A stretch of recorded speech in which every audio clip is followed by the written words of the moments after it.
আপনার ছেলের নাম?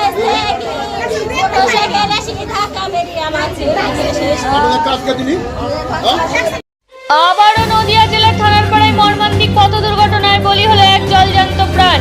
মোটর বাইকে করে তিনজন আসছিল, হঠাৎ করে সজোরে ধাক্কা মারে দাঁড়িয়ে থাকা একটা বাইককে। তিনজনের গুরুতর আঘাত লাগে। তৎক্ষণাৎ স্থানীয়রা তাদেরকে স্থানীয় রুরাল হাসপাতালে নিয়ে যায়। সেখানে কর্তব্যরত চিকিৎসক সঙ্গে সঙ্গে জানায় একজন মারা গেছে, অন্য দুজনের অবস্থা আশঙ্কাজনক। তাদের দুজনকে তড়িঘড়ি বহরমপুর রেফার করে। মৃত ব্যক্তির নাম রাজা শেখ, বাবার নাম আনিসুর শেখ, গ্রাম থানারপাড়া। ঘটনাটি ঘটে থানারপাড়া কলারহাট পার করে থানার আগে রেস্টুরেন্টের সামনে। সূত্র মারফত জানা যায় থানার দিক থেকে নদীডাঙ্গা দিকে আসছিল, সময় আনুমানিক সন্ধ্যা 6:30 নাগাদ। এইভাবে আর কত তরতাজা প্রাণ চলে যাবে? প্রত্যেককে সচেতন হতে হবে এবং সাবধানে রাস্তাঘাটে চলাফেরা করতে হবে। ঘটনায় এলাকায় শোকের ছায়া নেমে এসেছে। নদিয়ার থানারপাড়া থেকে রাকেশ মণ্ডলের রিপোর্ট, এসএস বাংলা নিউজ।